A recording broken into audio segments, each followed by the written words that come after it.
Shri Krishna Chaitanya Prabhu Nityananda Shri Advaita Gadadhara Shivasadi Gaur Bhakta Vrinda Shri Krishna Chaitanya Prabhu Nityananda Shri Advaita Gadadhara Shivasadi Gaur Bhakta Vrinda Shri Krishna Chaitanya Prabhu Nityananda Shri Advaita Gadadhara Shivasadi Gaur Bhakta Vrinda.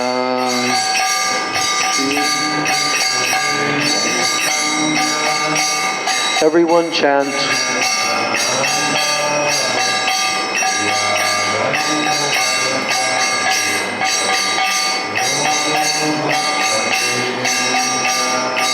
Shri Krishna Chaitanya Prabhu Nityananda Shri Advaita Gadadhara Shivasadi Gaur Bhakta Vrinda.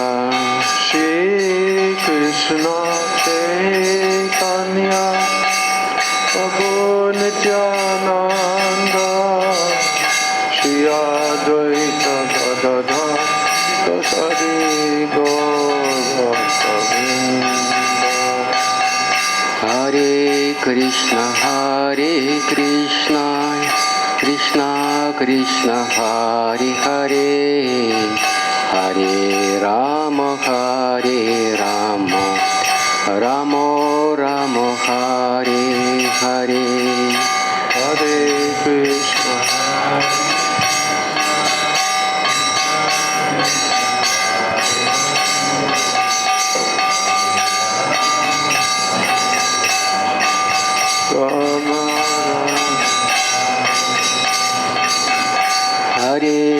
Rama Hare Krishna Krishna Krishna Hare Hare Hare Rama Rama Rama Hare Hare. Hare Krishna Krishna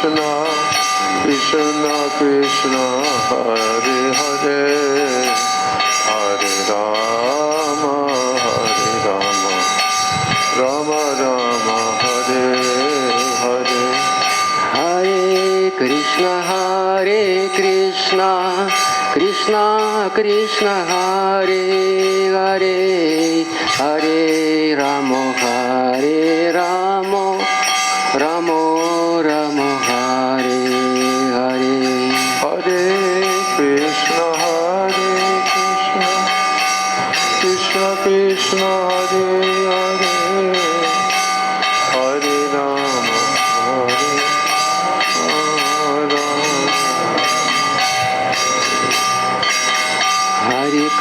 Hare Krishna Krishna Krishna Hare Hare Hare Rama Rama Rama Hare Hare.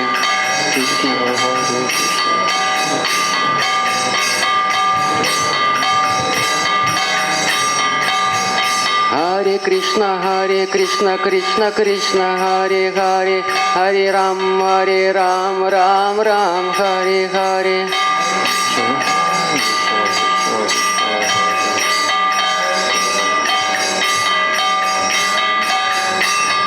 Krishna Hare Krishna Krishna Krishna Hare Hare Hare Ram Ram Hare Hare. Hare Krishna Krishna Krishna Hare Hare Hare Ram Ram Hare Hare.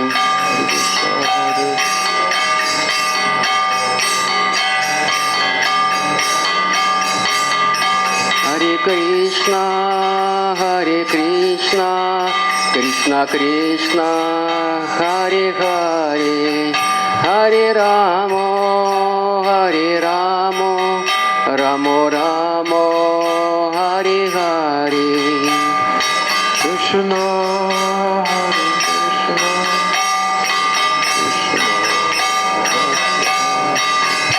Hare Rama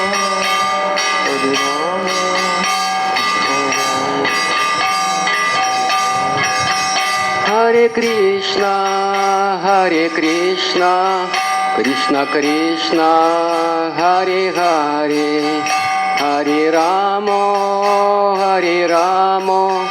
Ramo Ramo, Hare Hare. Krishna.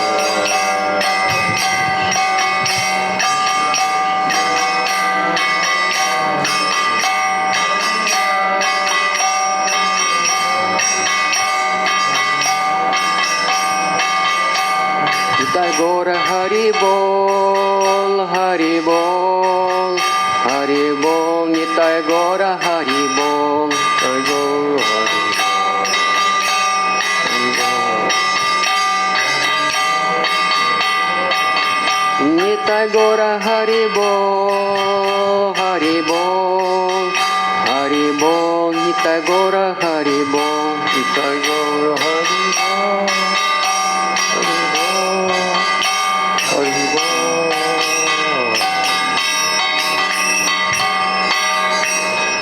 Say Nitai Gaura Premanande. Nitai Gaura Premanande. Yeah, you Nitai Gaura Premanande. Hari Hari Hari Bol. Nitai Gaura Premanande.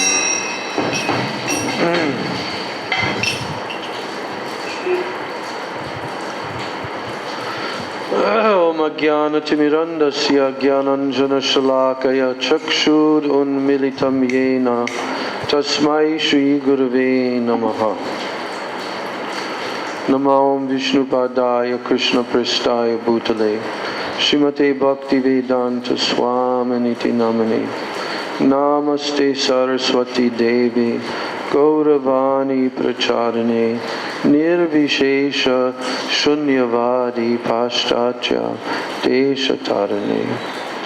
Namo Vishnupadaya Krishna Prestaya Bhutale Srimate Bhakti Rakshak Sridhar Iti Namane. Namo Vishnupadaya Radhikaya Priyatmane Shri Srimad Bhakti Vedanta Narayaniti Namane.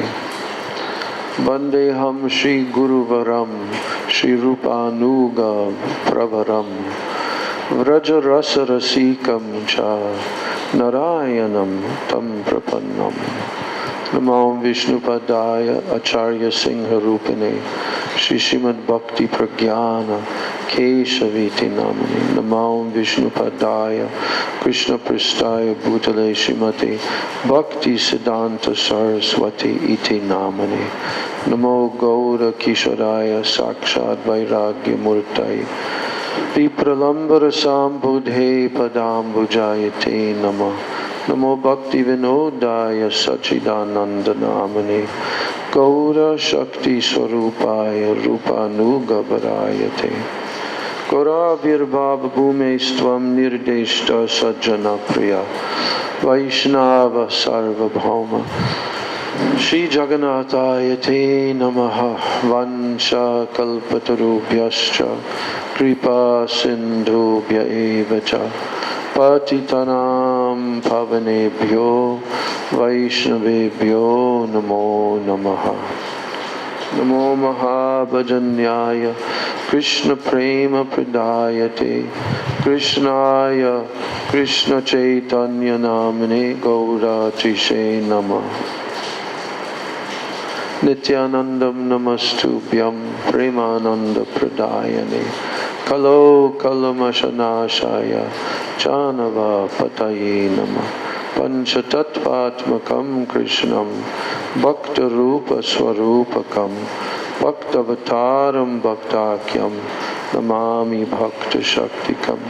He Krishna Karuna Sindho Dina Bandho Jagatpate Gopesha Gopika Kanta Radha Kanta Namostute Tapta Kanchana Gaurangi Radhe Vrindavaneshwari Vrishabhanu Sute Devi Pranamami Hari Priye.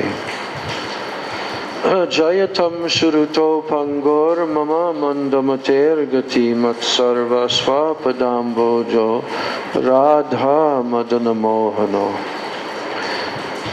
Divyad Vrindaranya Kalpadrumadha Srimad Ratnagara Singhasanasto Srimad Radha Srila Govinda Devo Preshtalabhi Sevyamano Smarami Shriman Rasarasarambi Vam Shivata Tatakstitaha Karshan Venu Swanaira Gopir Gopinata Shriyestunaha Bhaktya Vihina Aparadha Lakshay Kshiptascha Kamadi Taranga Madhye Kripa Mai Tvam Sharanam Prapanna Vrinde Namaste Charanarvindam Vrindai Tulsi Devyai Priyai Keshavasya Cha Krishna Bhakti Prade Devi Satyavachai Namo Namaha Shri Krishna Chaitanya Prabhu Nityananda Shri Advaita Gadadhar Shivasadi Gaur Bhakta Vrinda Hare Krishna Krishna Krishna Hare Hare Hare Rama Rama Rama Hare Hare Bolo Hare Krishna Krishna Krishna Hare Hare Hare Rama Rama Rama Hare Hare. First of all, I'm offering my Ananta Koti Dandavat Pranams at the lotus feet of my most worshipable beloved Gurudev, Nitya Leela Pravishta, Om Vishnu Pad Paramahansa, Ashto Tarasata Sri Srila, A.C. Bhaktivedanta Swami Maharaj, Srila Prabhupada. And then I'm offering my same unlimited Dandavat Pranams and my Shraddha Pushpanjali at the lotus feet of my most worshipable beloved Siksha Gurudevs, Nitya Leela Pravishta Om Vishnu Pad Paramahansa, Ashtatarasata Sri Srila Bhakti Rakshak Sridhar Goswami Maharaj, and Nitya Leela Pravishta Om Vishnu Pad Paramahansa Ashtatarasata Sri Srila Bhaktivedanta Narayan Goswami Maharaj. I offer my Dandavat Pranams at the lotus feet of all my Sri Sri Rupanuga Guru Varga, and my Dandavat Pranams to all of the Vaishnavas and to all of the Vaishnavis.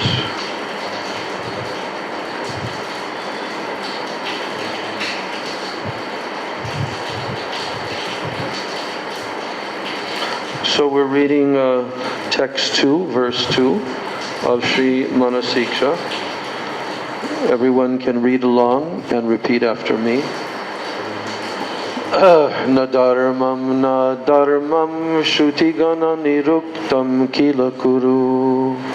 Nadarmam Shrutigani Niruktam Kila Kuru. Nadarmam Shrutigana Niruktam Kila Kuru.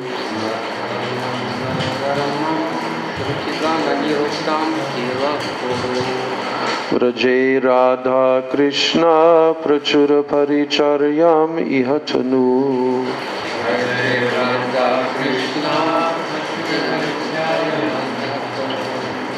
Sachi Sunundandishwarapati Sutatve Guruvaram.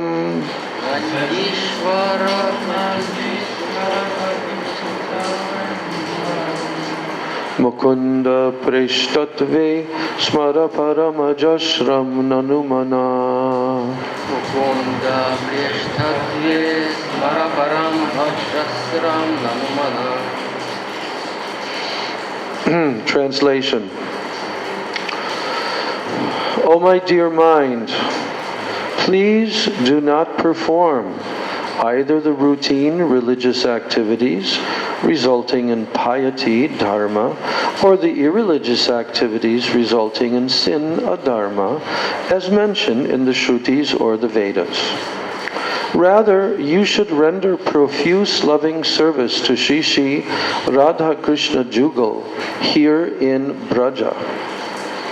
For the Shrutis have ascertained them to be the highest principle of supreme worship, and to be the supreme absolute truth. So always meditate on Sachinandan Sri Chaitanya Mahaprabhu, who is richly endowed with the complexion and the sentiments of Srimati Radhika as non-different from Sri Nandanandan. And always remember the spiritual master as most dear to Sri Mukunda.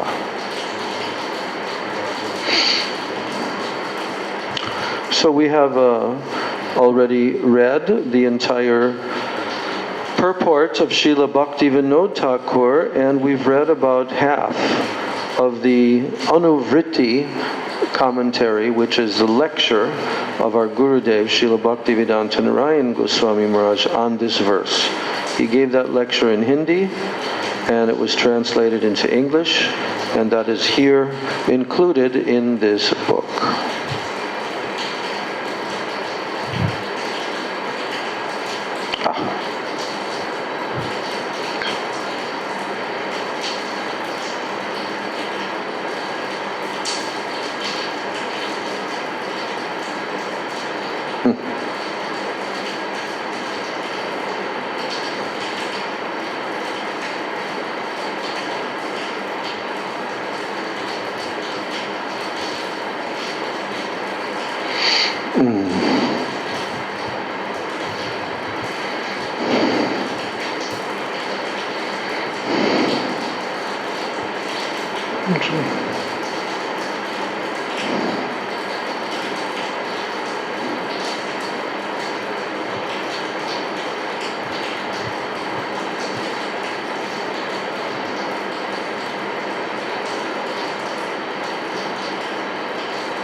So,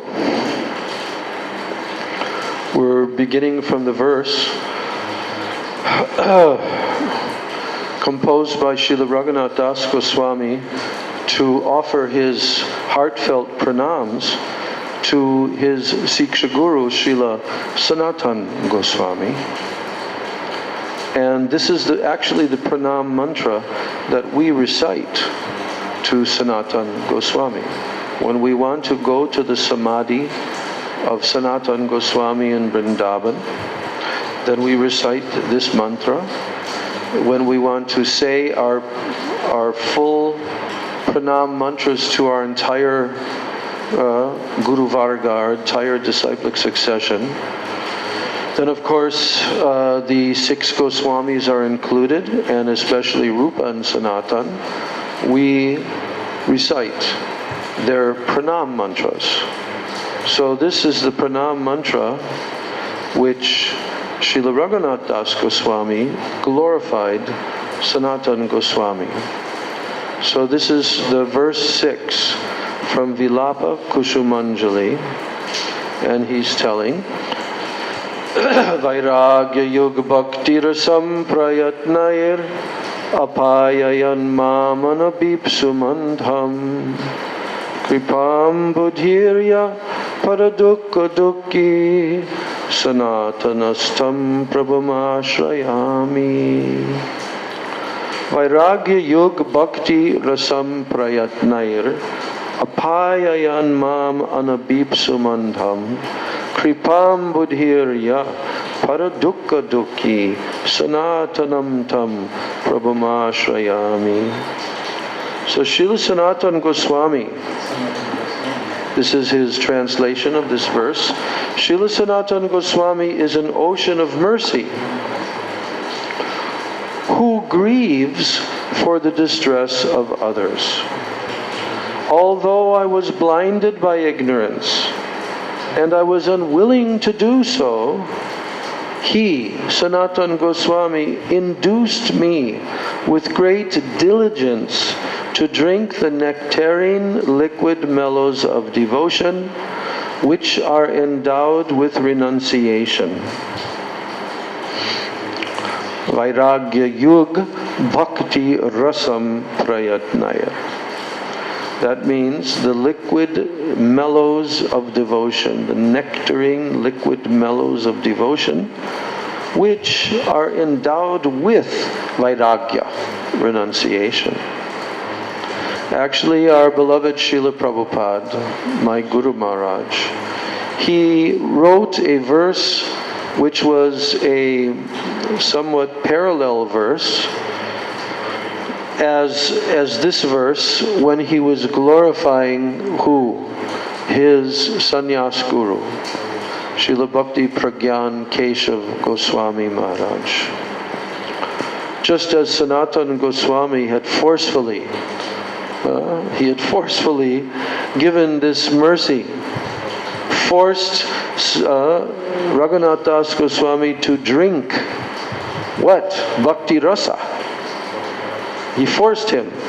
And Raghunath Das Goswami is saying that even though I was unwilling to do this. Why? Because I was blinded by ignorance. Anabipsum andham. That means blinded by andha, darkness, ignorance. And apayayan mam. I was not willing to drink. But Srila Sanatana Goswami, prayatnaya, vairagya yug bhakti rasam prayatnaya means that he forcefully forced me to drink. Vairagya yug bhakti rasam. This bhakti rasa, which is also combined together with vairagya. And we know that the term vairagya, it has two different meanings. But one of the main meanings from our viewpoint of the Rupanuga Acharyas is that vairagya means a specific, special type of rag. Rag means attachment. But vairagya means detachment from what? From the rag of this material world. That's called vairagya. But the same word, when it's understood in a different interpretation of the words, vai and ragya, it also means a specific type of rag, attachment. You see, so Raghunath Das Goswami, even though he's on the highest level, but he's glorifying Srila Sanatana Goswami as being the person who induced him forcefully to drink this nectar. And why did he do so? Kripam buddhirya paradukka dukki. Kripam buddhir means that he is a ocean of kripa, an ocean of mercy. Ambudhi means an ocean. Kripam buddhi, that he is an ocean of mercy. Ya paradukka dukki. This is the nature of these great Rupanuga Acharyas. They are actually oceans of mercy and paradukka dukki. When they see the sufferings of the conditioned souls in this material world, when they see all of their attempts are simply resulting in nothing but suffering and misery. So they themselves feel suffering. They feel suffering when they see the conditioned souls of this material world who are suffering. So because of that, he forced me to drink this nectar of bhakti rasa mixed with vairagya.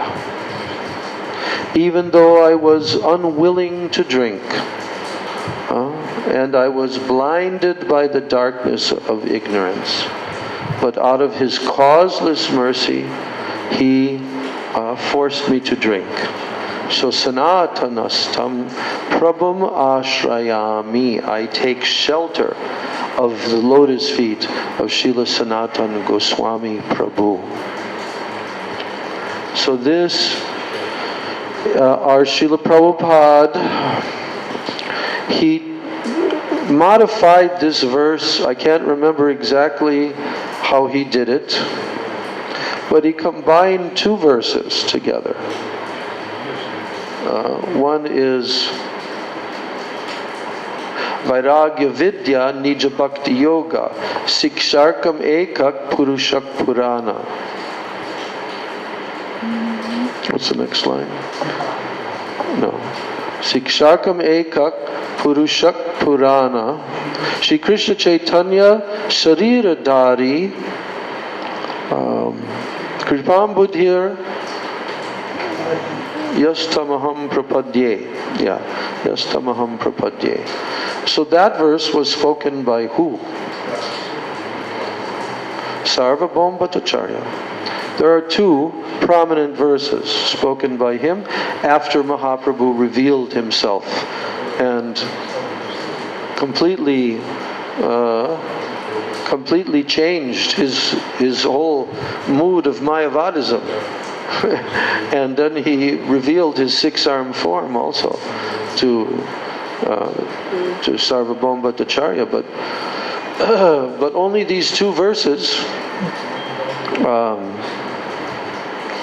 Mahaprabhu wanted that they should be erased, but all the devotees had memorized them already.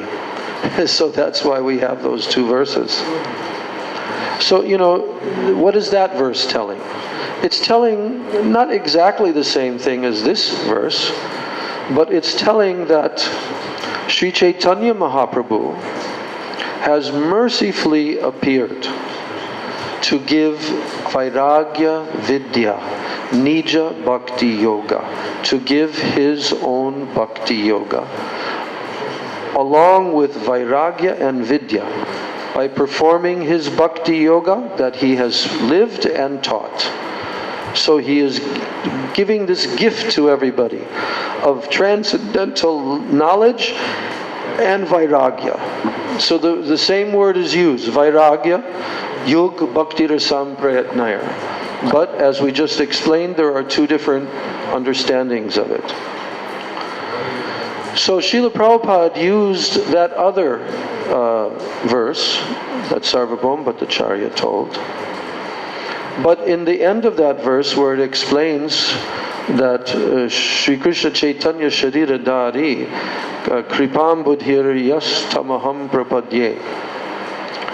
So then he replaced the name of Mahaprabhu with the name of Srila Bhakti Pragyan Keshav Goswami Maharaj. So his mood was like this, that I was unwilling, but out of his causeless mercy, Srila Bhakti Pragyan Keshav Maharaj forced me. So now, I'm reading the translation of this verse one more time. Srila Sanatana Goswami is an ocean of mercy, and he grieves for the distress of others.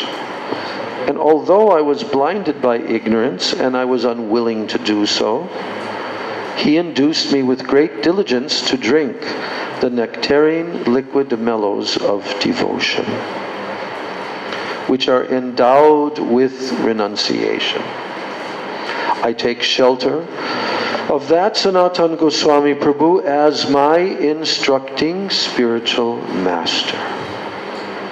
Now, Gurudev is continuing, quoting this verse. He's telling, Sanatana Goswami instructed him to serve Sri Radha Krishna. And the aim of our bhajan should also be to serve them. Sanatana Goswami is very merciful. So what Sanatana Goswami has given in his Brihad Bhagavatamritam is the desire to follow Gopakumara and Narada. Now Vaidhi Bhakti starts from Shraddha, from faith. That's where Vaidhi Bhakti begins. And it progresses slowly Gradually, step by step by step, it progresses slowly up to what? Up to ruchi, which means taste. Now, Shraddha in Raganuga Bhakti is different. It generally starts in Raganuga Bhakti, this Shraddha generally starts from the stage of asakti, deep attachment. And due to the presence of greed, it progresses very quickly. So I want to just try to point out, please listen carefully, I want to point out to the devotees that what is the very important point that Srila Narayan Goswami Maharaj is making here. He's trying to give this very, very essential understanding that if someone is trying to progress in Vaidhi Bhakti, yes, they can progress. They can go step by step. They will have to start from Shraddha, from faith, and they have to progress slowly. It is a slow progression. And gradually progressing up to ruchi, up to taste. But Shraddha, in Raganuga Bhakti, it's different. We have to understand this point, that it's different. There's a very essential quality to that Shraddha that makes it completely different from the Vaidhi Bhakti pathway. And what is that? Well, that Shraddha starts from the stage of asakti. Very deep attachment. And how does it do that? How in the world does it start from the stage of asakti when Shraddha is generally the first stage? It's the first step. And asakti is like 5-6 steps later. But here, he's pointing out, due to the presence of greed. What is greed called? Lobha. It progresses very quickly. This is exactly what Srila Narayan Goswami Maharaj came to the whole world and with the ISKCON leaders for a few years before he came out of India. He was trying to give this into the hearts of the Vaishnavas, to give some opportunity for them to develop this lobha, this greed. So now, Gurudev is saying, if we are to accept the statement that one should not read the 10th canto of Srimad Bhagavatam, we did read this the other day, but I'm just refreshing. Some persons are saying we should not read the 10th canto of Srimad Bhagavatam. But did our Srila Prabhupada agree with that? How do we know he didn't agree? He said he should. Because he read the Krishna book before he completed the Srimad Bhagavatam. He gave us the 10th canto. Exactly. His movement was already 4 years old. His ISKCON movement was already 4 years old. Maybe it was actually 3 years old at that time.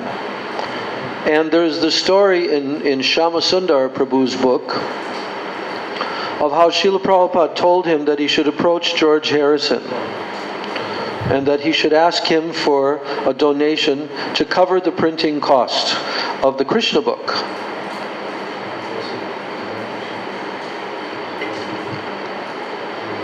Srila Prabhupada had received all of the necessary materials that you have to give to the printers. And it had pictures of the paintings and the whole layout. And he gave that into the hands of Shyam Sundar Prabhu, who tells the story himself. That Prabhupada explained to him, this is a very, very important book. Why is it an important book? Why is the Krishna book, which is titled Krishna, the Supreme Personality of Godhead? Why is that a very important book? Because it's the entire 90 chapters of the 10th canto of the Srimad Bhagavatam, which is the essence of the entire Srimad Bhagavatam. If you don't read that, you haven't read the Srimad Bhagavatam. If you don't read that, you haven't read the Srimad Bhagavatam. So now Srila Prabhupada is very anxious. He's translated it. It's all ready to go to the printers. Prabhupada is there in England. He's ready to bring it to the printers. And why does he want to hurry this up? Why? What are the reasons why Srila Prabhupada would want to hurry this up? Maharaj. Why? Because he doesn't know how much longer he's going to be on the Earth planet. And luckily, he stayed a good chunk of years longer. That was like 69. He stayed about 8 more years, till 1977. That's one reason. That's one reason why he wanted that book to be hurried up. But what's the other reason? Because it was time. It was time. These young devotees, some of them joined in 1966, then 67, 68, and they're still fledgling neophytes. And he wanted to give the teachings of Lord Chaitanya, which he did. You know, I was just rereading Prabhupada's introduction to the Bhagavatam, the whole big, huge section of Sri Chaitanya Mahaprabhu, like a biographical sketch, you know. And guess what the 5 topics are in that introduction? The same exact 5 topics that are in his book, The Teachings of Lord Chaitanya. So those 5, Rup Siksha, Sanatan Siksha, Sarvabhaum, Prakashananda Saraswati, and Roy Ramananda Sambad. That's the 5 that are in his introduction. So it was his determined plan, when he's going to introduce the teachings of Mahaprabhu to the Western world, because he can't do the Chaitanya Charitamrita yet, because he has to give the Bhagavatam. He's only got 3 volumes, or maybe a little bit of the 2nd canto starting at that point. Because when I came in 1970, we were just getting the first chapters of the 2nd canto. In August, September of 1970, we were just getting them mailed to us, you know? And they were in the small booklets, like the first chapter. What was that called? First Step in God Realization. 2nd chapter, with the picture of the Paramatma, the red picture. The Lord in the heart, like that. And guess what? That very same painting was shipped directly to us, not a copy of it. That Lord in the Heart painting was shipped to us exactly at that time, because at that time the artists were shipping these to go on the walls of Prabhupada's temples. So in Detroit we had that. And I remember looking at that painting. Wow. This is the Lord here in my heart. And I had like a mystical exchange with Paramatma's face on that painting at that time. It convinced me, yes, it's true. So Srila Prabhupada, he completed the nectar of devotion. He's got to give the nectar of devotion, because he has to give these teachings of Rupa Goswami. He has to give them. How can he have a Krishna consciousness movement without that? So he has to give that, which will teach all the devotees why we're practicing bhakti, and what is bhakti, and how to do bhakti, and how not to do offenses, and all of that. Everything is there. Srila Prabhupada, you know what he called that? He called that the handbook of the Krishna consciousness movement. The nectar of devotion. So, he's got these books and the Sri Upanishad that was already printed. And his Bhagavad Gita hadn't quite yet been printed. Not quite yet. That Macmillan version. It was delayed and delayed, you know. And then the abridged version came out because Macmillan wouldn't agree to print the whole thing.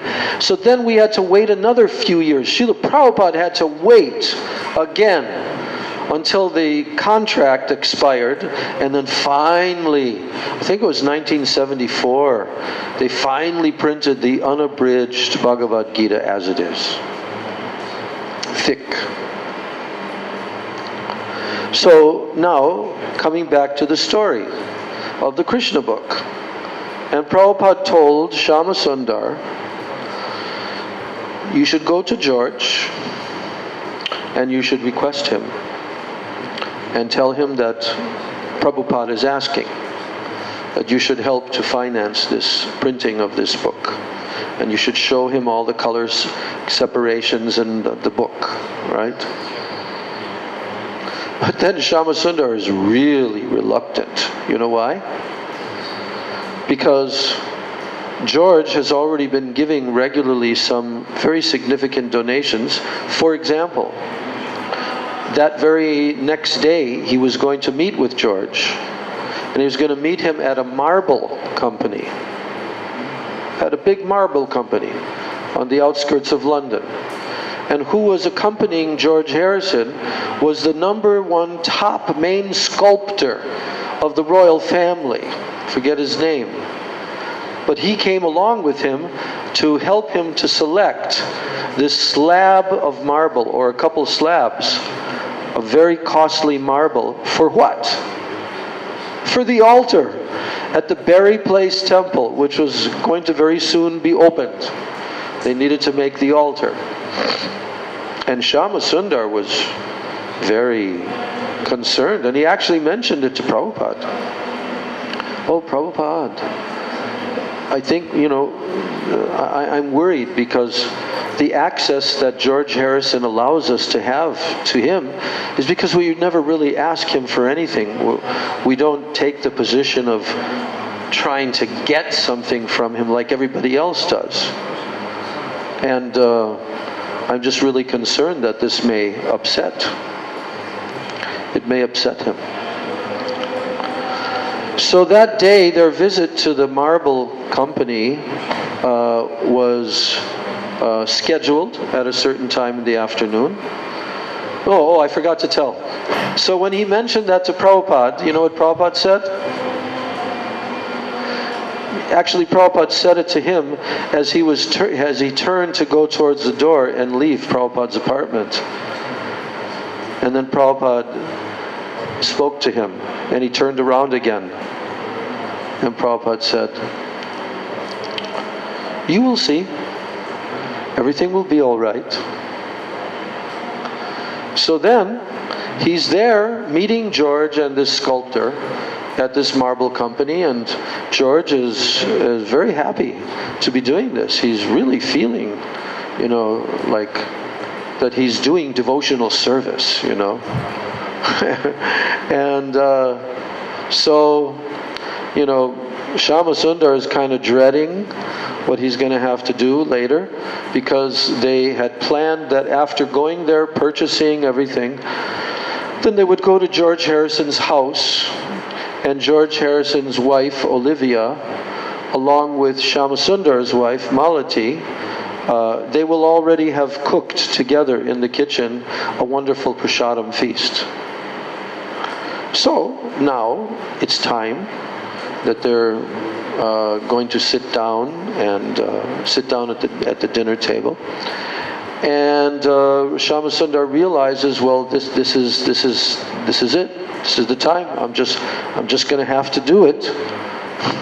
And so he takes this out to show to George, And he starts showing it to George that Prabhupada wanted me to show this to you. This is his new book. And it's actually the entire 10th canto of the Srimad Bhagavatam. And so he started like paging through it, and George is looking at it. But Shama Sundar notices that George is starting to feel uneasy. And it's showing on his face, and it's showing on his eyebrows. You know, and George has it figured out that he's about to be asked to give this money. And this didn't sit well with him, especially on the day that he just spent a few £1,000 for that, for the marble. So, you know, Shama Sundar just grits his teeth and goes ahead and does exactly what Prabhupada wanted him to do. And he sees that George is not happy. But what's going on the outskirts of the house is a gigantic, huge thunderstorm is now whipping up like anything outside. Right? And George, just at the moment when he's about to kind of like express his dislike to Shama Sundar, which he's never had to do before, boom! Gigantic thunder like we get here sometimes. It's so everything shakes. The entire house shook from that, and the electricity went off. So everybody's just sitting there, kind of quiet, not really speaking anything. You know? And they sat for like 1 minute, 2 minutes. Nobody spoke anything. 3 minutes. And suddenly the lights come back on. George is sitting there with a smile on his face. And he says, so, how much is the sum that is needed? Because George understood, he's a devotee. He understood Krishna just did this. At that exact moment, Krishna did this. And he got the message, and he understood, this is what Prabhupada and Krishna want, you give. So then Shama Sundar was very happy. He could report to Srila Prabhupada. It says the amount in the front of the Krishna book, I think it was $19,000 or something. You remember? Huh? 17,000. Which at this time, that 17 would probably be equivalent to like 70,000 or something. You know. But at any rate, then Shama Sundar wrote that introduction by George Harrison. He wrote it, you know. And then, you know, George Harrison signed it happily and like that. And added a few words to it at the end. So, then the book went to the printers, Dai Nippon, in Japan, and it was printed. And when I came the very day that I entered the Hare Krishna temple in Detroit to stay forever, I was all alone in the temple room early in the morning, like 9 o'clock after breakfast. I was doing some cleaning in the temple room. And there was the Krishna book sitting on those beautiful Indian, foldable book stands. And I sat down and I started paging through it. And guess what? Guess what we did? Every day, there was a reading of the Krishna book as we were in the Samkirtan van, going out to chant on the streets all day long, and sitting in the Sankirtan van coming back. And while we were taking prasadam, the Krishna book was being read. And while we were having hot milk prasadam in the evening with bananas mixed into the milk, the Krishna book was being read. So we lived and we breathed the 10th canto Srimad Bhagavatam. And that book was distributed by the millions, probably a few 100 million of them distributed at this point in time all over the world in all different languages. But yet, there is some relevance. There is some relevance to certain individuals, in Gaudiya Math, I'll say, that had some objection to openly giving the 10th canto of Srimad Bhagavatam. I won't mention names. But why? Well, I mean, for example, Srila Bhaktisiddhanta Saraswati Thakur, he himself had a limitation placed upon his disciples, and he had 3 categories of disciples. Found it? 19, yeah. So he had 3 categories of disciples. One was, these were disciples that had been practicing for some time. They had understood Siddhanta. They had understood Siddhanta. And so he awarded them a title, and the title was given called Upadeshak, which means one who can give instructions. So then the next level of those who had progressed much further, they were called Maha-upadeshak, or in Bengali they combined the 2 words Mahopadeshak. And then the top level was called Maha-mahopadeshak, 2 Mahas. That was rare. Persons like Ananta Vasudeva and scholarly individuals like Srila Bhakti Rakshak Sridhar, like that. They had those titles. And there was a limitation being placed on certain devotees of a certain level. That they shouldn't venture forward to read the 10th canto of Srimad Bhagavatam, as of yet. There was some.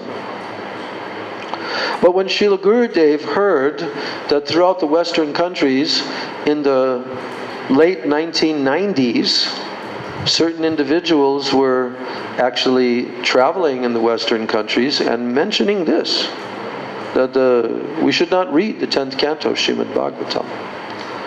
And I remember Gurudev in Badger, not in the program, like in the house where he was staying, he was speaking about this and challenging this. How anyone can say like this. So here, Gurudev is now pointing out that if it is a fact that we are to accept this statement that one should not read the 10th canto of Srimad Bhagavatam, then what does that automatically indicate? Then that automatically indicates we should also not study the Bhakti Rasamrita Sindhu. We should also not study the books of our Goswamis, Sri Chaitanya Charitamrita, and so on. Because why? Because all those books are imbued with the same topics. We should not hear the dialogue between Rai Ramananda and Mahaprabhu. Even the very first verse of Srimad Bhagavatam, Satyam Param Dhimahi. What is that first verse full of? It's full of Radha Prem. Radha Prem is in that verse. So we should not read this either. And in the third verse, Srimad Bhagavatam is described, the Bhagavatam itself is described as Nirgama Kalpataror Galitam Phalam. That it is the mature fruit of the desire tree of Vedic literature. That's what the Srimad Bhagavatam is. So then Gurudev is saying, so What is in this verse? The entire 10th canto and other pastimes exist within this verse in coded form. Therefore, we should also be restricted from studying this. So then, what is left? Gurudev asks. So when Maharaj Parikshit, when he asked Sukadeva Goswami that Krishna is Bhagavan himself, so why did he break the religious principles? And why did he perform the rasa dance with the wives of others? This is not proper. Why did Maharaj Parikshit ask that to Sukadeva Goswami? It's in the 5th chapter of the 5 chapters of rasa dance. Why did he put that question forward? Because he knew that there were various individuals, even in this audience of thousands and thousands of sages, tens of thousands of sages. And they also had some sensitivity to this. So Maharaj Parikshit asked Sukadeva Goswami, Krishna is Bhagavan himself. Well, why did he break the religious principles? If he's Bhagavan himself, and he's established the religious principles, so then why did he break the religious principles and then perform the rasa dance with the wives of others? Huh? This is not proper, Parikshit Maharaj said. So then Shukadeva Goswami replied, if one can obtain Bhagavan by means of anger, if one can obtain Bhagavan by means of lust, if one can obtain Bhagavan by means of envy, then why can't one approach him by prema, by divine love, and by kam, by spiritual desire, kam? So Shukadeva Goswami wanted to describe, he wanted to describe there in the 10th canto other leelas also, like what? The holy leela, color throwing festival, the Julin leela, the swing festival, along with the Ras leela. He wanted, but he did not describe those pastimes because he considered the audience ineligible to hear them. That's why. Now therefore, our acharyas, they went ahead and they described all of these in their books, in Krishna Bhavanamrita, Vishwanath Chakravarti Thakur, in Govinda Lilamrita, Krishnadas Kaviraj Goswami. They described all these leelas. And as they describe them, they're thinking that unauthorized persons would not read them. That's why they went ahead. Because they thought that unauthorized person, they would not read them. But if one has what? If one has a little taste, a little ruchi, he will surely read them. So, you were there, Sajjan Maharaj, in Australia, when Gurudev was giving those series of lectures which were turned into a book. What was it called? The title.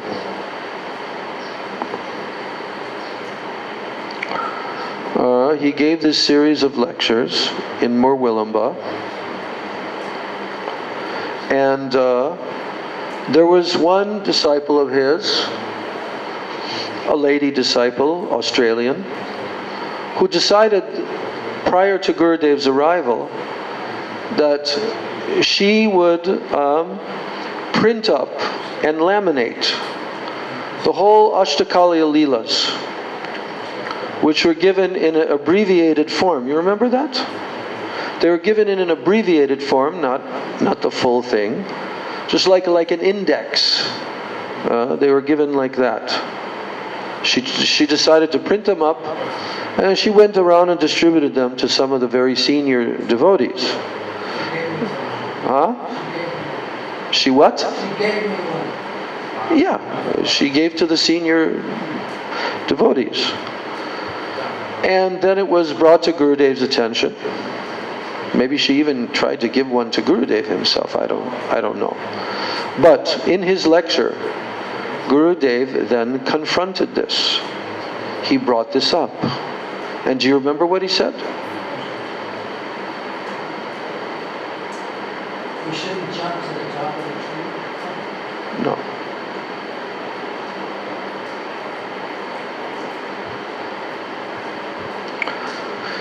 He said, Gurudev explained that you want to distribute this. But this is not for distribution. This is not for distribution. Why? Because within the Ashtakaliya Leela, there are also many intimate pastimes which are being described in the various 8 time periods of the day, especially in the middle of the night. Naisha Leela, in the middle of the night, when Radha and Krishna are together in the Nikunja.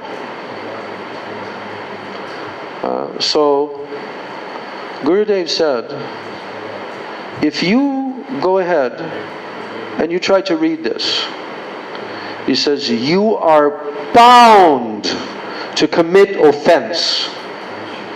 You are bound to commit offense. Why?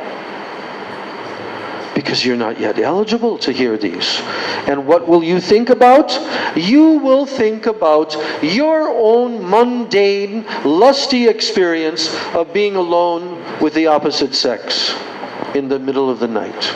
That's what you'll think of, and therefore you'll commit a great offense against Radha and Krishna, which has absolutely nothing at all to do with mundane lust.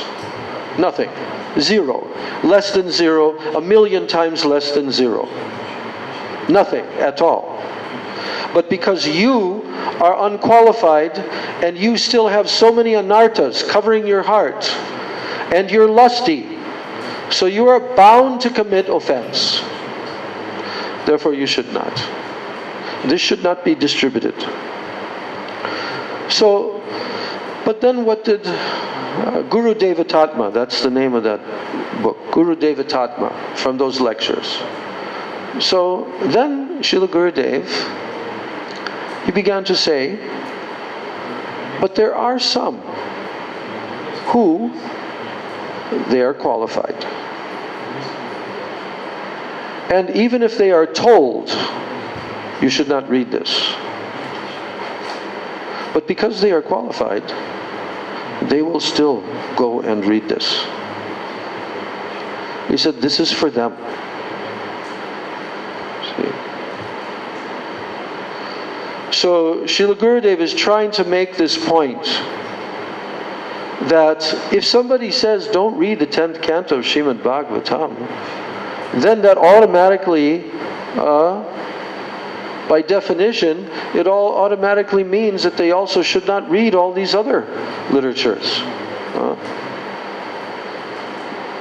But here he says that Krishna Bhavanamrita, Govinda Lilamrita by Vishwanath Chakravarti Thakur, Krishnadas Kaviraj Goswami. Why did they present it? Because they understood unauthorized persons would not read them. They'll automatically be barred from reading them. But, what does he say next? If one has a little taste, he will surely read them. So everything should be done according to adhikar, qualification.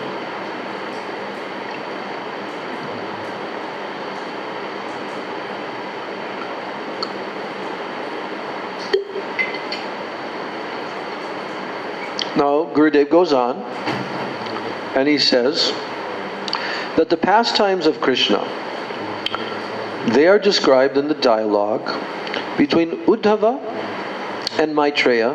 In which canto? No. Uddhava and Maitreya, 3rd canto. There's a chapter there called Krishna's pastimes in Vrindavan. So they're described there in that dialogue, in the 3rd canto. The pastimes of the gopis, they are referred to in the 11th canto also. In every verse of Srimad Bhagavatam, in some form or other, there is the mention of the 10th canto. So therefore, those who advise not to read the 10th canto are not authorized to read any part of the Srimad Bhagavatam. They should not even touch Sri Chaitanya Charitamrita. They shouldn't touch. So for whom did Raghunath Das Goswami write the words Prachur Seva, Tambuladi Arpanam, offering of betel and so on? For whom did he write this? Padamardhanam, massaging the lotus feet. For whom did Raghunath Das Goswami write this? For whom did he advise all this? For the devotees only. For the devotees only he advised. So how can one learn these services if one does not read Srimad Bhagavatam? Yes, one does have to develop eligibility. Yes, that's true. One does have to develop eligibility. Hey, don't sleep. One has to develop eligibility. One does have to have Shraddha, Nishtha, and so on. That's the eligibility. But if this is not our aim, if it's not our aim to hear these pastimes, to become absorbed in them, Gurudev says, if we don't make this, if this is not our aim, then even after several lifetimes, one shall not obtain the qualification to hear this. Do we want to wait several lifetimes? No. No. Prabhupada used to warn against this. He said it's very dangerous in this material world. The mind can take you anywhere. And it's not impossible that something happens and at the time of death you have to go down into an animal body. And you have to wait for a long time to come to the human form again. So Gurudev is saying we have to make this our aim. And then we can attain the qualification to hear this. So Chaitanya Mahaprabhu says that there are 2 types of service, external and internal. Raghunath Das Goswami says that externally we should follow hearing, chanting, and so on, especially the 5 limbs of bhakti. Sadhu Sangha, Nam Kirtan, Bhagavat Shravan, Mathuravasa, Shrimurtir Shraddhaya Sevan. He's saying 5 limbs of bhakti. We should follow this externally. And those who have greed, they will follow what? Tannama, Rupa, Charitadi, Sukirtananu, Smrityo. They will follow that. Those who have greed. The recitation of and the meditation upon Sri Krishna's names, forms, qualities, and pastimes, as quoted previously in Upadeshamrita verse 8. So, if we are living in Vrindavan, if we're living there in Vrindavan or Navadvip, then why should we not read the 10th canto? If we go to Sevakunj for offering obeisances, with what understanding will we go? Shall we offer obeisances only to the trees and the bushes? Or shall we offer obeisances to the confidential pastimes of Radha and Krishna that are not described even in the Srimad Bhagavatam? Yes, that's what we should be offering our obeisances to. So what is the point in going to Nidhuvan and Chirghat if all those pastimes do not overwhelm the heart? So for what purpose? Shall we go to Giriraj Govardhan, to Chandra Sarovara, to Paitagram and Radhakunda? For what purpose? So at present, we may not have the qualification to perceive the pastimes that take place there, but this chapter cannot be forever closed to us, never to be read.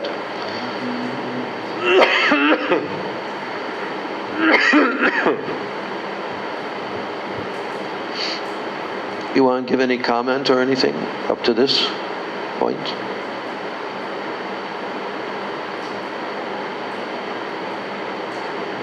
What's the point of going to Vrindavan? What's the point of going to Sevakund? What's the point of even going to Radhakund? If what? If all those pastimes do not overwhelm the heart.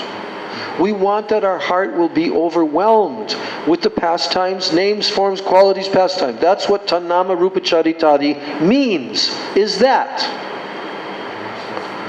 So then he's asking, so then what's the point of going if those pastimes do not overwhelm the heart? For what purpose shall we go to Giriraj Govardhan, Chandra Sarovara, Paitgram, Radhakund? So he says, Gurudev says that at the present time we may not have the qualification to perceive the pastimes that take place there. Who has that? Very rare. Extremely rare that someone will have the actual qualification to perceive the pastimes that take place. But the point is that this chapter it cannot be forever closed to us, never to be read. So we have to start now in this life reading it, hearing it from authorized sources. And that's why Prabhupada gave the Krishna book. So now Gurudev is telling that there are two kinds of bhajan. Two types of bhajan. One type is for the sadhaks, that means the practitioners. And the other type of bhajan is for the siddhas, those who have perfected, they're perfected souls. So in this verse, Srila Raghunath Das Goswami is instructing the sadhaks how to perform bhajan. He's instructing the sadhaks, not the siddhas. He's instructing the sadhaks how to perform bhajan in this second shloka. And what will happen?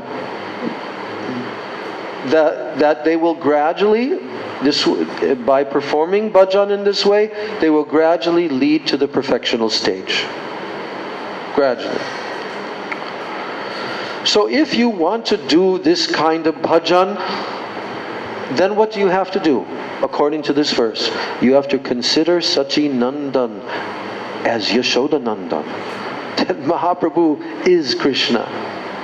You have to consider the son of Jagannath Mishra to be the son of Nanda Baba.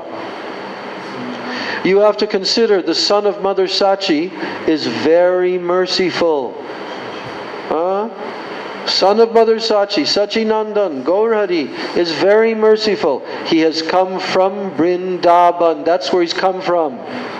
He has come from Vrindavan to bestow mercy upon the living entities.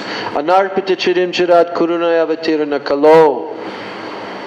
He has appeared in the age of Kali out of his causeless mercy to bestow the most priceless gift that was not previously given. Yes, I actually wrote a foreword for the book of Bhakti Swarup Sridhar Maharaj. I was requested by Radhakanta Prabhu. But he read through it and he approved of all of it. But I actually told there exactly these words. He has come from Vrindavan to bestow mercy upon the living entities. He has appeared in the age of Kali out of his causeless mercy to bestow the most priceless gift that was not previously given. So he thought, no, that's not exactly accurate. Thought. It was not, I actually said it was never given before. It was not previously given. So he said, he made one correction. Only that one. And he told me. He said, I thought I should say that it was rarely given before. But then when I read this, Gurudev is directly saying it was not even previously given. Because why? Because it's such a long, eons and eons of time. 8.6 billion years. It's like never given before. But not only that, it actually was never given by anybody else in any point in time in the entire manifestation of the whole material creation of millions of universes. It was never ever given by anyone else except for the son of Mother Sachi. That's all. It was never given. So, he has come to do a favor and to give this confidential prem. He has come to relish Radha Bhav himself. He is so kind that he gives prem to everyone, even to the birds and the beasts, as he did in the Jarikanda forest. Krishna, he also gave prem. Did you know that? Krishna also gave prem, but occasionally. Occasionally. Very rare that he gave prem. But Sri Chaitanya Mahaprabhu, he gave it freely, profusely. I'm adding that word. Now those who are entangled in this material world, they have no other way to receive it. To receive what? This prem. They have no other way. They're entangled in this material world. They have no other way to receive it except by chanting the holy name and by associating with devotees. That's it. There's no other way to receive this. Chanting the holy name and associating with devotees. Now, Chaitanya Mahaprabhu and all of his associates also, there's hundreds and hundreds and hundreds of associates of Mahaprabhu. So, he and his associates, they all came to give this. They came to give this. And who? Sri Radha herself. She became Gadadhar Pandit. Vishaka and Lalita appeared as Ramananda Roy and Swarup Damodar. Krishna brought all 8 principal Sakhis and their maidservants. Lord Brahma and Prahlad Maharaj together became Haridas Thakur. Nityananda Prabhu preached the teachings of Chaitanya Mahaprabhu and Nam Kirtan. Chaitanya Mahaprabhu went to Jagannath Puri to relish Unnata Ujjvala Prem, the highest Madhurya Prem of Srimati Radhika, and also to inundate the world with the nectar of confidential service to her. He came in the form of Mahaprabhu to taste the unparalleled sweetness of Radha Bhav, and also to preach Manjari Bhav. So, without performing bhajan to Chaitanya Mahaprabhu, one cannot perform bhajan of Radha Krishna. What did he just say? Huh? Without performing bhajan to Chaitanya Mahaprabhu, then what? We cannot perform bhajan to Radha Krishna. Yes. We cannot perform bhajan of Radha and Krishna if we don't perform bhajan to Chaitanya Mahaprabhu. So, Gurudev is saying that, but the scriptures, they say, to perform Ananya bhajan, to worship only one deity. That's what the scriptures are telling. So what should we do? Should we worship Radha and Krishna, or should we worship Gaur Chandra? some say that worshipping Chaitanya Mahaprabhu is worshipping Radha Krishna. Some say that. If you worship Chaitanya Mahaprabhu, you're automatically worshipping Radha and Krishna. So Srila Bhaktivinoda Thakur has answered this question in his Jaiva Dharma and also in his Navadvip Mahatmya. Before Bhaktivinoda Thakur appeared in this world, this mockery was going on. Which mockery?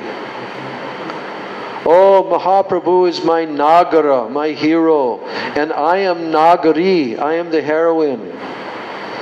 If I am Krishna's Sakhi, Radha's Sakhi, and if they perform the rasa dance, then Mahaprabhu should also perform the rasa dance, and we should take part in it as his Sakhis. This is called Gauranga Nagari Vad. Sri Rupa Goswami and all other acharyas have rejected this theory, for it is not accepted by Mahaprabhu. So therefore Bhaktivinoda Thakur refuted it, and Srila Bhaktisiddhanta Prabhupada also refuted it.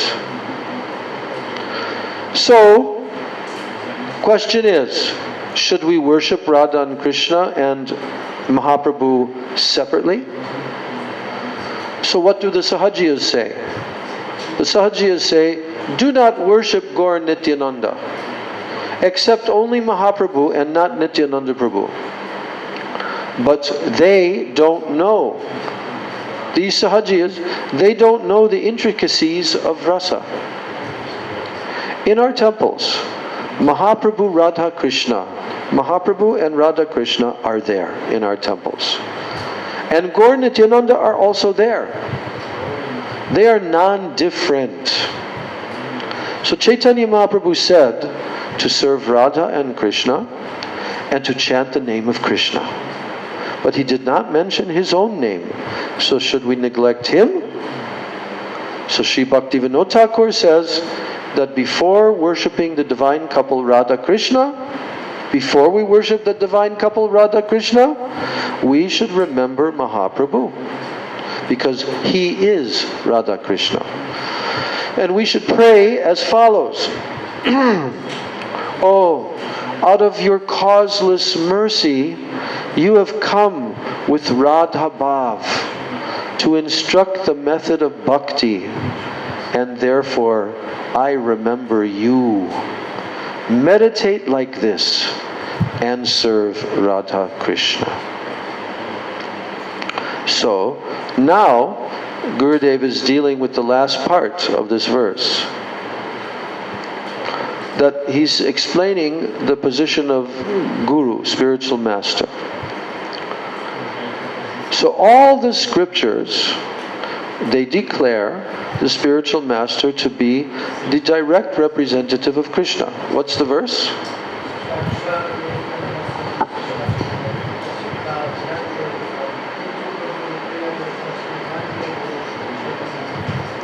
Yeah. So here in the prayer, it's the 7th verse by Srila Vishwanath Chakravarti Thakur, who wrote this Gurvastakam. So here he's telling Sakshad Haritvena. Sakshad Haritvena means he is directly a non-different personality than Hari himself. That Guru is Sakshad Hari, non-different. How can we understand, how can we come to accept this truth? Because he says, Samasta Shastra Uruktasta. That means it is stated everywhere throughout all the Vedic Shastras that Sri Guru is the direct manifestation of Hari. And then he says, Ruktastata bhavyata eva sadbi.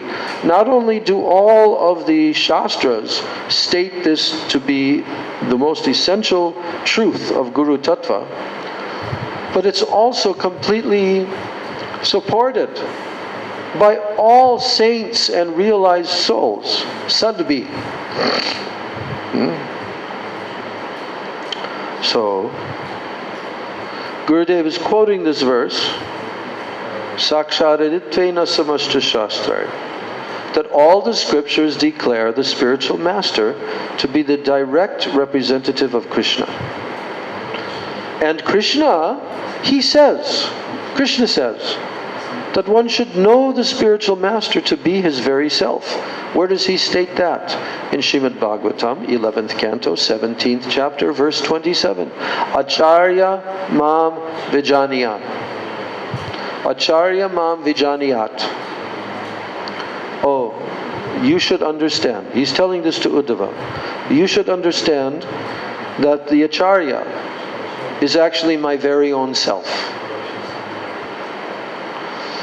So the Sri Chaitanya Charitamrita also says to serve both the initiating and the instructing spiritual masters, and considering them to be Krishna's outward form, his rupa, and also his inward form, his swarupa.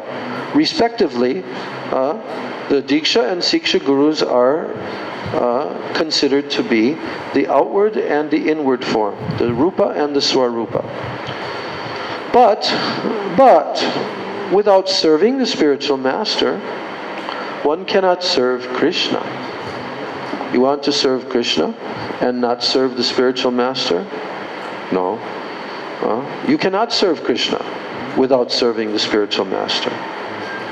We should serve the Guru, and by his mercy we can serve Radha and Krishna.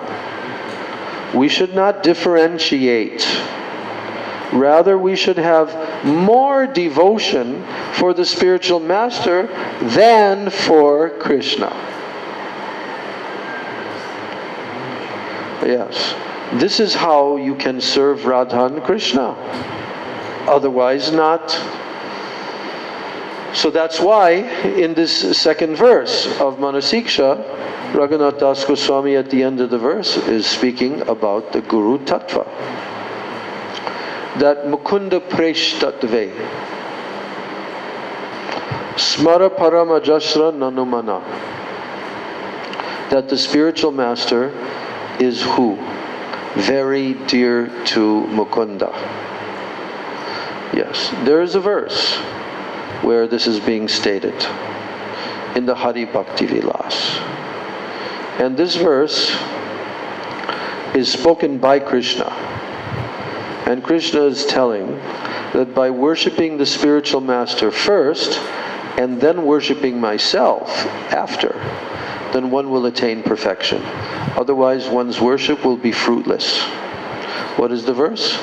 Pratamam tu gurum pujya tataschaiva mamarchanam kurvan siddhim avapnoti hyanyata nishphalam bhavet. Nishphalam means without fruit. So, Gurudev is ending his lecture here by saying, in this final paragraph, he says, one should worship the spiritual master first, in his form as a sadhak. Yes, in his form as a sadhak, one should worship the spiritual master first, and should render intimate service, Vishramba Guru Seva, unto him. Vishramba Guru Seva. That means intimate, loving service to Guru. And how should one consider the Guru? In your relationship with Guru, you should consider the Guru to be your ever well-wisher. Does Krishna say that in the Bhagavad Gita? Which verse does Krishna say that I am the ever well-wisher of all living entities? Fifth chapter. The last shloka of the 5th chapter of Bhagavad Gita. He's saying there, how did it begin? Bhoktaram Yagya Tapasam Sarva Loka Maheshwaram Suhridam. That means Suhrit, well-wishing friend. Suhridam sarva bhutanam. All living entities, I am their well-wishing friend. I'm in their heart, always with them, going from one body to the next to the next. I'm always with every living entity.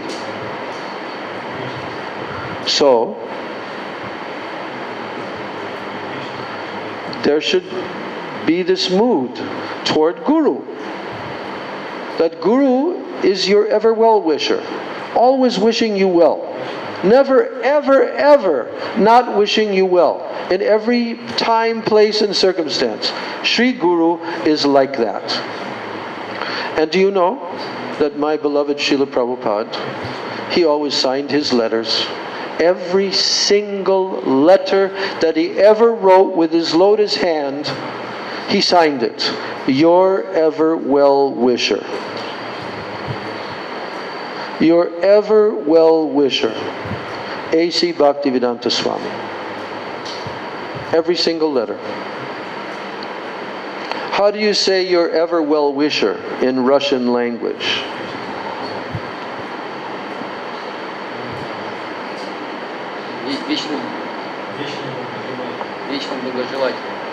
Speak loudly, I can't hear you. Вечный благожелатель. Вечная. Вечный.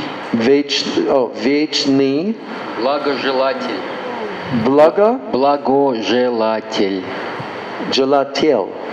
Blago gelatel. It is good difficult because even for Russian it is difficult to say. Blago gelatel. Right? Gelatel. Blago gelatel. What's the first part again? Вечный internal, like internal. Yes, вечная. А благожелатель, it's well. Your eternal well-wisher.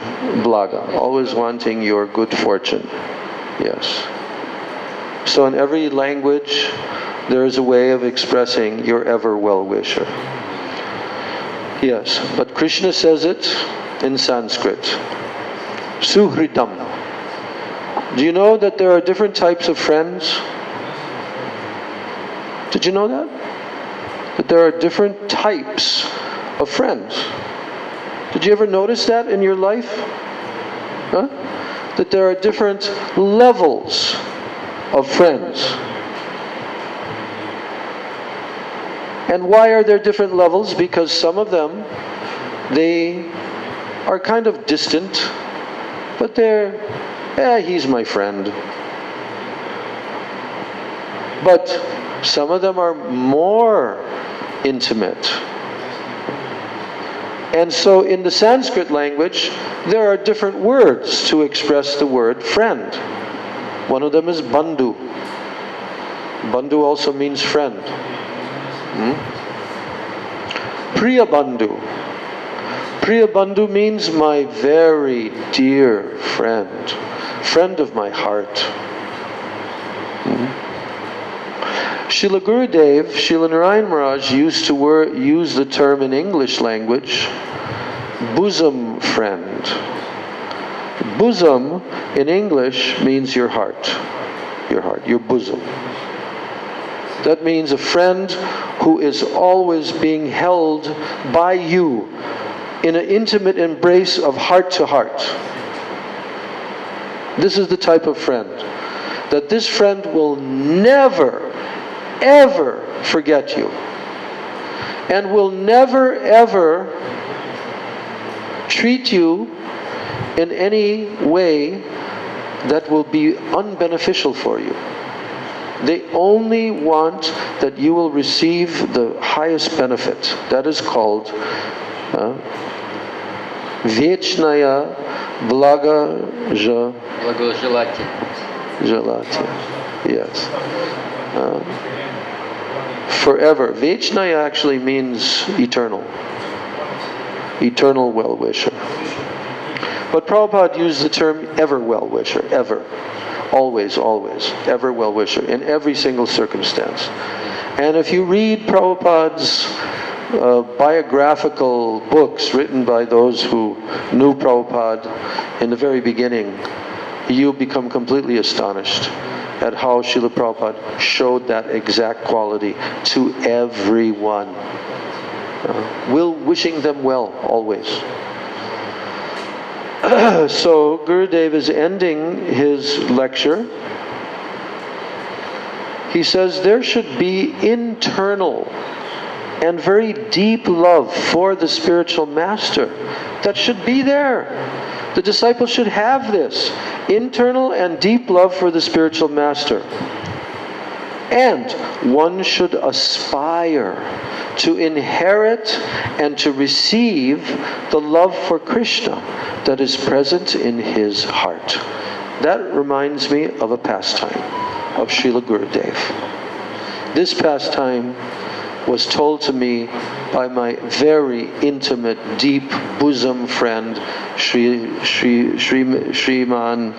Pran Kishore Prabhu, who was the first one to come to Srila Gurudev from amongst the Western devotees and render service to him. And he did that starting around 1981. So he began to serve Gurudev, and even at that time in ISKCON, the whole negative mood towards Bhakti Rakshak Sridhar Maharaj was very prominent. And eventually the ISKCON did the unspeakable to ban him. But Pran Kishore, he was in the Philadelphia ISKCON temple as the head pujari. And at that time, where was I? Oh yes, I was in England. Yeah, I was in England.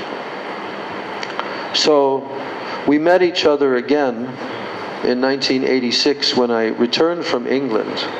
And we sat together for hours and hours in my van at the San Jose temple in the parking lot.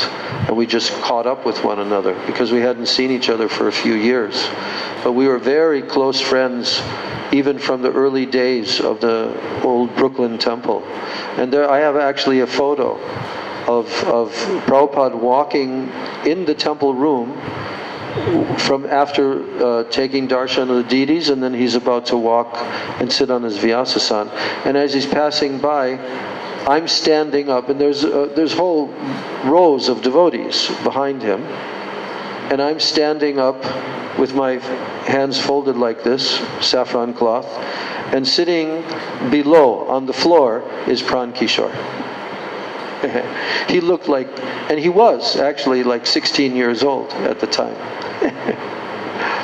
Anyway, Pran Kishore Prabhu, he helped in my progression towards Srila Narayan Maharaj, but I had no resistance. But he's the one that went there to the Dham and created a relationship and started to serve him by giving donations and so forth. And then he told me the story that I believe it was 1983 or 84. Srila Bhakti Rakshak Sridhar Maharaj was still present on the planet, right here. And so he brought his wife, who was somewhat of a new wife to him, and wanted her to receive initiation from Srila Bhakti Rakshak Sridhar Maharaj. And because she had some incompetent ISKCON guru who later proved to be more and more incompetent, but she wanted this connection. And so they went, and Srila Sridhar Maharaj mercifully gave Diksha to her. Pran, of course, had already taken Diksha from Srila Prabhupada. And after they visited Srila Sridhar Maharaj, they went to Vrindavan. And in Vrindavan, he told me the story of how Srila Bhaktivedanta Narayan Maharaj took him in a taxi on a short parikrama of Govardhan. And in the taxi was only Srila Narayan Maharaj, his personal servant, which was Naveen Krishna Brahmachari, who is now Bhaktivedanta Madhav Maharaj. And then they were sitting in the back. They were in the back seat, and then in the front seat he was sitting, and his wife Champakalata. And you know, Shripad Pran Kishore Prabhu, he was telling about this parikrama that Srila Gurudev personally brought them on this parikrama. And he said that when they were at one place, one of these Leela Stalis, was it Radha Kund or some? Yeah. When they were at one place,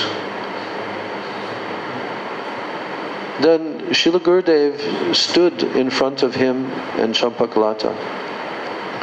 And he said, I want to give you everything that is within my heart. All of my moods and everything, I want to give that to you. And I don't want anything in return. And Gurudev began weeping. So, here, Gurudev is ending his lecture by saying one should aspire to inherit and receive the love for Krishna that is present in Sri Guru's heart. Serve the form, serve the vapu of the spiritual master by the medium of his words. So how do you serve? His Vani. His Vani is his instruction. When you follow that Vani, then you are serving the spiritual master in his form, Vapu. And how do you serve him in his Vapu form? His bodily form? By following his Vani. If you don't follow his Vani, his instructions, but you want to be in his Vapu, this will never work. And Gurudev directly says that here. He says, serve the form, the Vapu of the spiritual master by the medium of his words, Vani, otherwise that service will become material. Yeah? Otherwise that service will become material. So the spiritual master, who is he? He is Ashray Bhagavan. He is the Ashray, the shelter. Krishna is Vishay Bhagavan, but the pure devotee, and especially Srimati Radhika, they are Ashray Bhagavan. So the spiritual master is in that category, that he is Ashray Bhagavan, and he is the supreme receptacle of love for the Lord. And who is Krishna? Krishna is Vishay Bhagavan. He is the supreme object of love. So with that, Srila Gurudev ends his Anuvritti commentary. And we've now completed the first and the second shlokas of Sri Manah-siksa. We will go on in our next class on Sunday. That will be on the 30th. On the 30th, Sunday. We will go on to the third shloka of Sri Manah-siksa. And then that week following, we'll begin the month of July. And from the first day of July is Srivas Thakur's disappearance day on Monday. Then Tuesday is Yogini Ekadashi on Tuesday. And then on Friday is Sri Gadadhar Pandit and Srila Bhakti Vinod Thakur's disappearance days. Both of them disappeared on that day, which is 2 days before the Ratha Yatra festival. That's Friday the 5th. Then on Saturday the 6th is the Gundicha Marjanam pastime, cleaning of the Gundicha temple by Mahaprabhu. And on the 7th, Sunday, is the Ratha Yatra of Lord Jagannath. Not only that, but also it's the disappearance day of Sri Sarup Damodar Goswami and Sri Shivananda Sain. So this is a power-packed week. Yes. So we will have class on that Tuesday, and we'll discuss Srivas Thakur, because that is the Yogini Ekadasi day. And then I think I will switch the class from Thursday, which would normally be on Thursday the 4th, but because the 5th, Friday, is Sri Gadadhar Pandit's his disappearance day and Srila Bhakti Vinod Thakur's disappearance day, so we could switch it to Friday. But Saturday and Sunday are both. The Gundicha temple is on Saturday, and then the Rath Yatra is on Sunday. So how to do this? We could combine.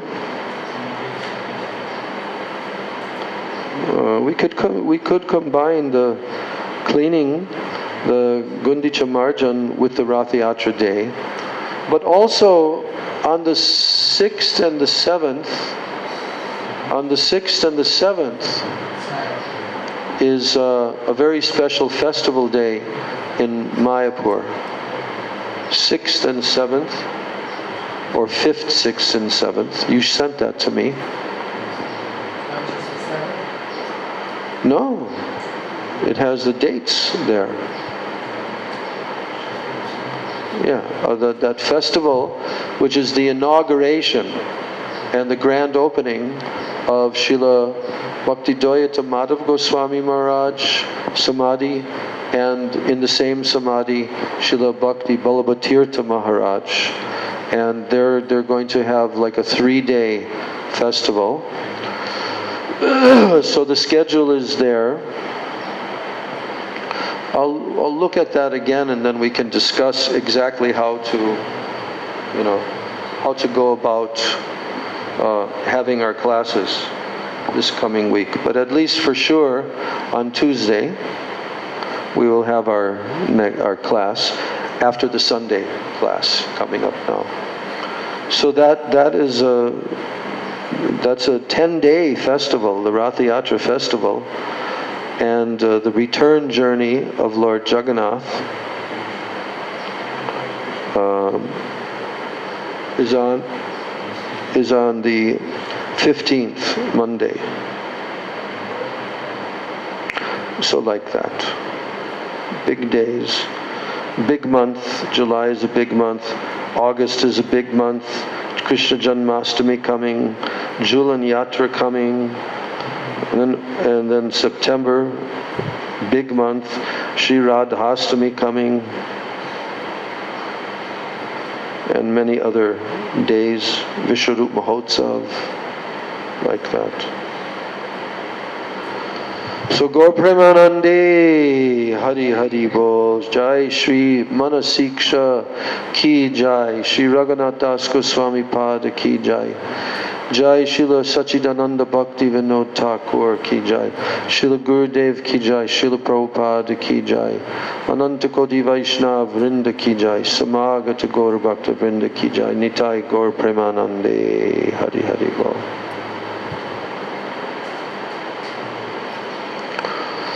Hare Krishna,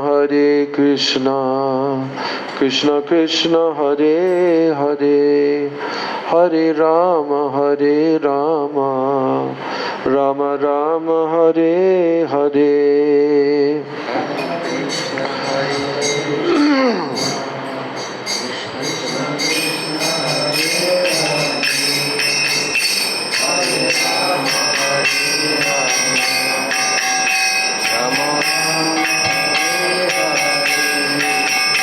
Hare Krishna, Krishna Krishna, Hare Hare, Hare Rama, Rama Rama, Hare Hare.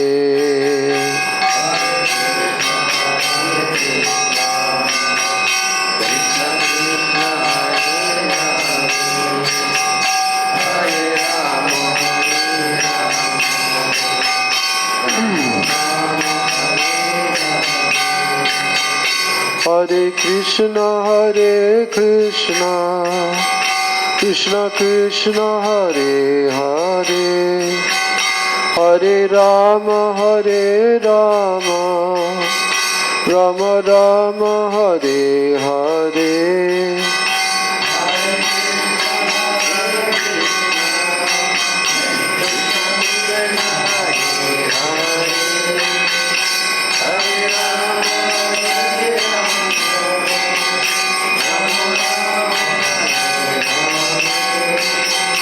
Hare Krishna, Krishna Krishna, Hare Hare, Hare Rama,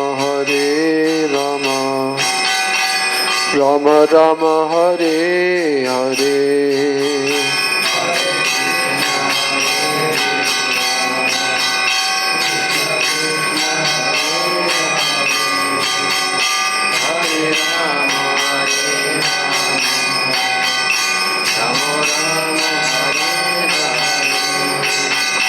Jaya Sachinandan Jaya Gaura Hari, Sachinandan Jaya Gaura Hari.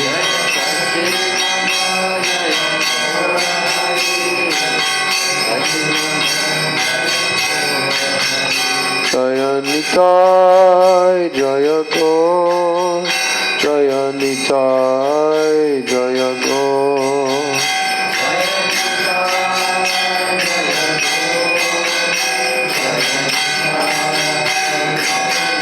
Nitai Gaur Hari Bol, Hari Bol, Hari Bol, Hari Bol.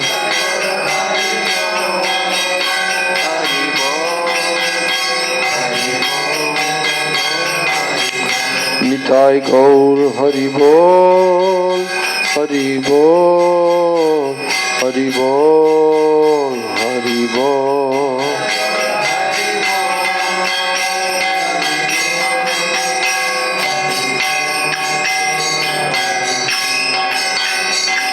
Jai Shri Shri Nitai Gaur Premanande, Hari Hari Bol. Om Vrindai Tulsi Debai Priyai Keshavasya Krishna Bhakti Prade Devi Satchavachai Namo Namaha Vancha Kalpatarubhyascha Kripa Sindhubheva Patitanam Pavanebhyo Vaishnavebhyo Namo Namaha. All glory to the assembled devotees.